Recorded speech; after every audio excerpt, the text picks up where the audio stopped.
Olá, alunos! Vamos iniciar mais uma aula de matemática da semana. Hoje nós vamos falar sobre polígonos, né? Repare que a estrutura ilustrada ao lado, utilizando triângulos, isso é bastante comum na construção de prédios, telhados, móveis. Você sabe por quê? Aí você observa que existem vários triângulos utilizados para dar sustentação, né, nessa estrutura que foi montada. O triângulo torna a estrutura mais firme, mais rígida. Podemos comprovar isso construindo um triângulo e um quadrado com palitos de sorvete e percevejos, né, que são essas taxinhas pequenininhas, como as de fotografias a seguir.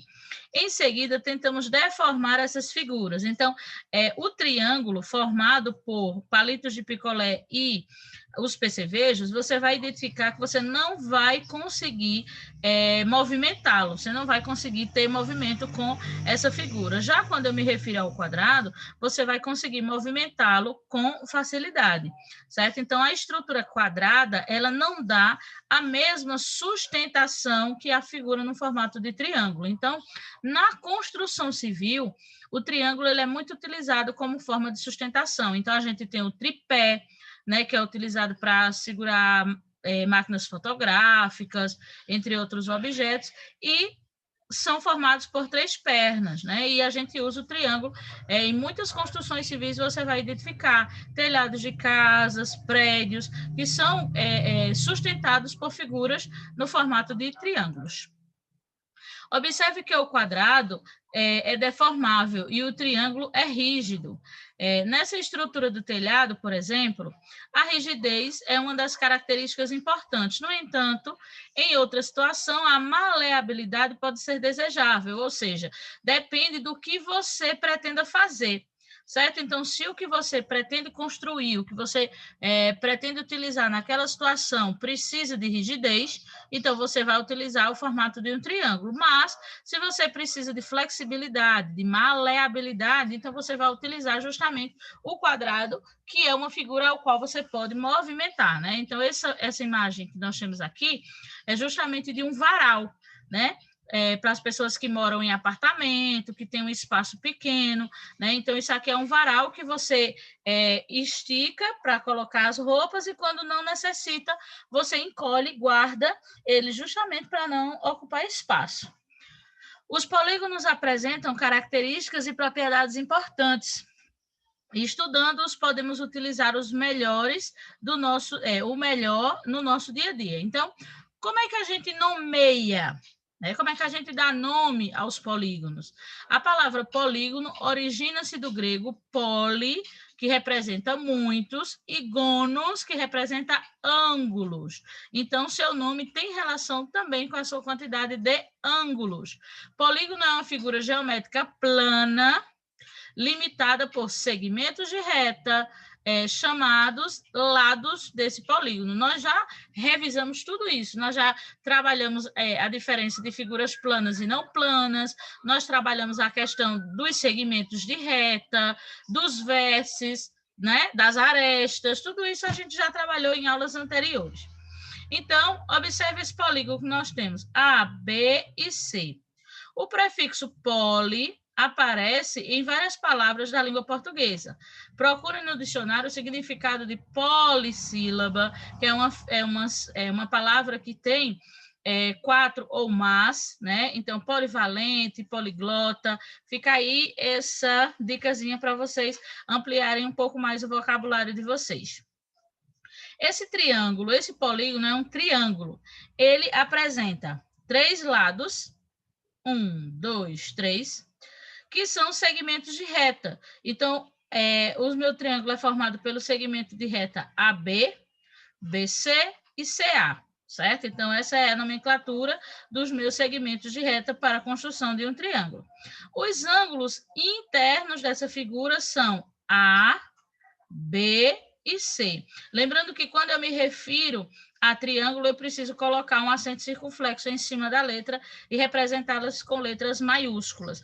Nós temos essa representação do ângulo interno, mas a gente também pode nomeá-los por fora, né? utilizando assim, A, B, C, acento circunflexo no B, quando eu me refiro ao ângulo de B. B, A, C, com acento circunflexo no A, quando eu estiver me referindo ao ângulo de A, e A, C e D, com acento circunflexo no C, quando eu estiver me referindo ao ângulo de C. Isso também nós já trabalhamos em aulas anteriores. Os vértices da figura nada mais são do que as quinas, lembram? Então, eu tenho 1, 2, 3. São 3 quinas nessas figuras que são denominadas vértices. E o nome desses vértices também são representados por letras maiúsculas no nosso alfabeto. E, obviamente, eu posso dar nome a esse triângulo de acordo com as letras que me foram apresentadas. Então, ele é um triângulo ABC. Certo? Então, eu preciso relembrar todas essas noções que nós já trabalhamos anteriormente, para que a gente possa trabalhar essa questão de nomenclatura de polígonos direitinho, lembrando questão de retas, de vértices, de lados, de arestas, ok? E de ângulos de polígonos, ok? De acordo com o número de lados, os ângulos que o polígono apresenta, ele recebe um nome, certo? Então, esses nomes são justamente caracterizados de acordo com a quantidade de lados e ângulos dessa figura, tá certo? Então, nós estamos trabalhando aqui com polígonos regulares, que são polígonos que estão totalmente formados por retas, porque vocês lembram que a diferenciação de polígono para uma figura que não é um polígono é quando essa figura tem alguma parte arredondada. Se ela tiver alguma parte arredondada na sua estrutura, ela não é um polígono. Para ser polígono, precisa ser uma figura totalmente formada por retas. Então, essa tabelinha que a gente tem aqui do lado, é interessante que você estude ela um pouquinho, porque isso vai fazer com que você consiga compreender e trabalhar com maior clareza esses polígonos que a gente vai iniciar na aula de hoje. Então, a gente tem triângulo, que é uma figura com 3 lados, quadrilátero, figura de 4 lados, pentágono, 5, hexágono, 6, heptágono, 7, octógono, 8, eneágono, 9, decágono, 10, dodecágono, 12. Eu, na sequência, vou colocar uma tabela um pouco maior para servir de estudos, mas esses aqui são os que a gente encontra com maior frequência. Por quê? Porque no problema ou em atividades, pode ser que eu venha falando do nome do polígono e questione você. Olha, quantos lados tem um heptágono? E eu preciso saber que um heptágono tem 7 lados.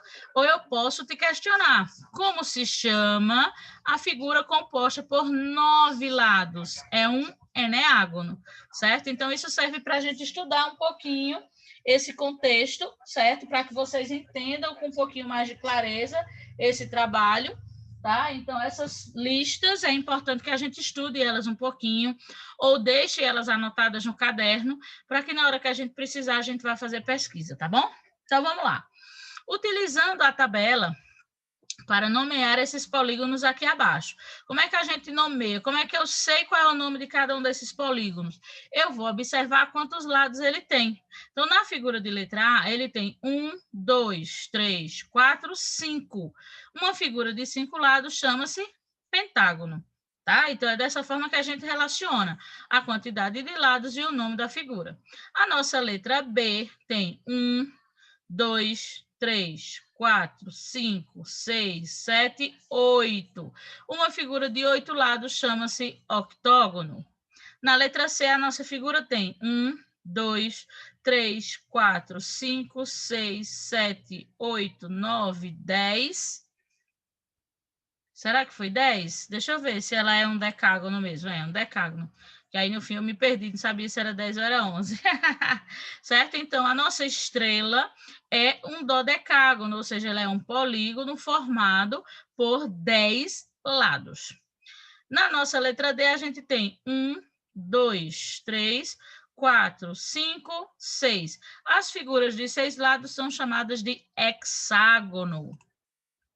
A nossa letra E, eu tenho 1, 2, 3, 4, 5, 6, 7. Uma figura de 7 lados é um heptágono.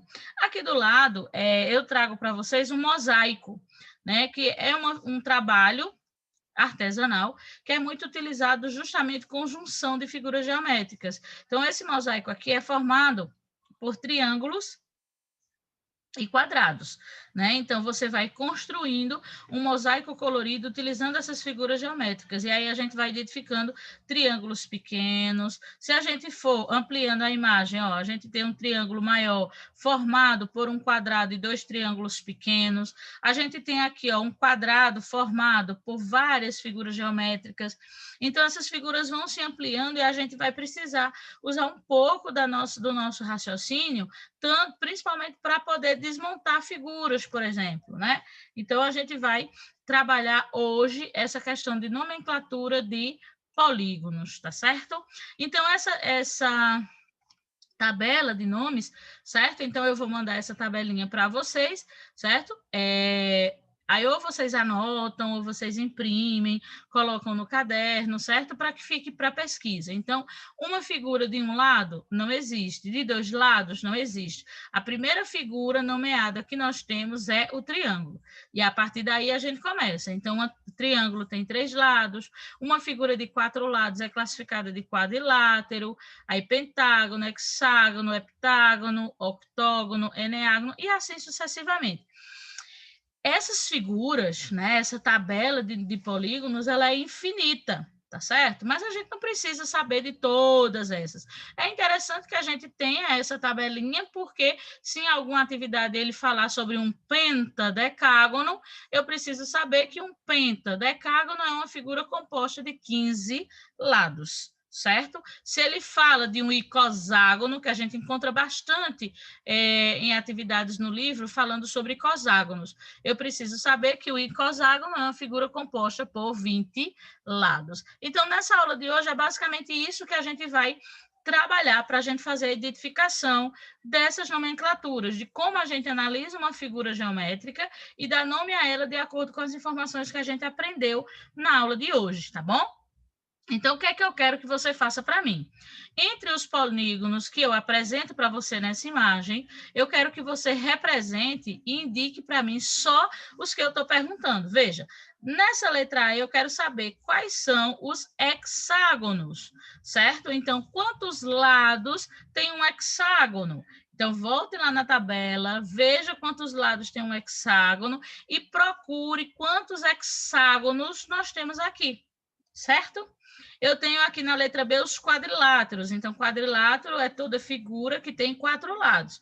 Quantas figuras de 4 lados eu tenho aqui? E aí você vai colocar para mim, professor, é o H e o I, ou é o H e J, certo? Então, localize todos os quadriláteros que a gente tem nessa imagem. Na letra C, eu quero todos os pentágonos. Na letra D, eu quero todos os decágonos. Na letra E, os octógonos, e na letra F, o dodecágono. Então, o que eu quero chamar a atenção de vocês é o seguinte: pode ser que existam 2 figuras, 3 figuras, 4 figuras sobre o que eu perguntei. Pode ser que exista apenas uma, e pode ser que não tenha nenhuma, tá certo? Então, volte na tabela, verifique se por acaso algum desses nomes você esqueceu. Quantos lados tem a figura? Um decágono. Um decágono é uma figura composta por 10 lados. Então, eu vou procurar aqui quais são as figuras que têm 10 lados. Professora, não tem nenhuma. Então, coloca aqui, não tem nenhuma. Professora, é a letra G e a letra F. Coloque aqui, tá bom? Esse segundo quesito, ele vai exigir de você um pouquinho de atenção, certo? E uma questão de imaginação e lógica. Nós temos aqui um pentágono, certo? E eu quero que você divida essa figura de acordo com o que eu estou dizendo. Então, na letra A, eu quero que você identifique onde é que tem 3 triângulos aqui dentro.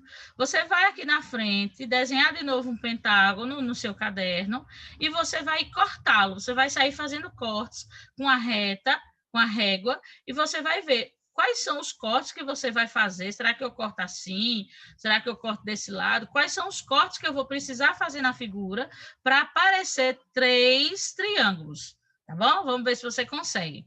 Na letra B, eu quero que você faça um determinado corte nessa figura que apareça um triângulo e um quadrilátero.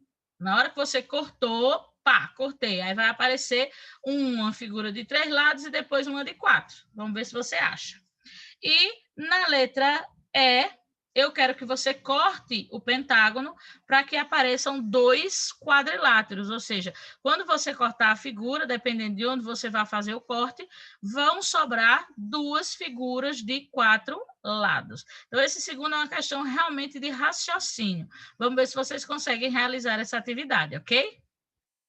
No terceiro quesito, faça a correspondência das informações e dos polígonos. Veja só, na letra A, eu tenho a estrela, certo? Eu tenho na letra B, C e D, eu tenho determinadas imagens, e aqui embaixo eu tenho informações sobre essas imagens, certo? Então, na letra A, a gente tem um tipo de estrela, né?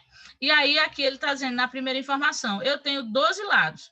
Qual dessas figuras tem 12 lados? Ah, professor, é a letra D. Então, aqui, dentro do triângulo, você coloca o número 1, certo? Eu tenho 3 vértices. Vértices são as quinas da figura. Então, aqui, ó, 1, 2, 3, 4, já passou. Qual é a figura geométrica que tem 3 vértices? A, B, C ou D?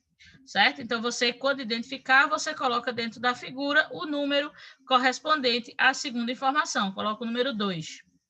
No terceiro, eu tenho 8 lados. Qual dessas 4 figuras tem 8 lados? Professora, é esse aqui. Então, aqui dentro, você coloca o número 3. E no quarto, eu sou um heptágono. O que é um heptágono? Quantos lados tem um heptágono para eu saber quem é ele aqui no meio da multidão, ok? Então, é uma questão só de leitura, volta, faça a pesquisa lá na gravação da aula, veja direitinho o material para você responder o seu terceiro quesito com clareza, beleza? Vamos para o nosso último quesito. O desenho das bandeiras é formado por várias figuras geométricas. Quais dessas bandeiras apresentam apenas figuras que são polígonos? Lembrem-se sempre, polígonos são figuras formadas por retas. Não pode ter nenhuma parte arredondada. Se tiver uma parte arredondada, ela não é caracterizada como polígono. Então, eu tenho aqui a bandeira da Jordânia, da Coreia do Sul, dos Emirados Árabes e do Paquistão. E eu quero saber quais são as bandeiras que têm apenas polígonos. Ok, pessoal? Então, essa é a atividade que vocês têm para realizar para mim essa semana. Façam com atenção, voltem à aula, estudem, revisem, que a gente se vê semana que vem.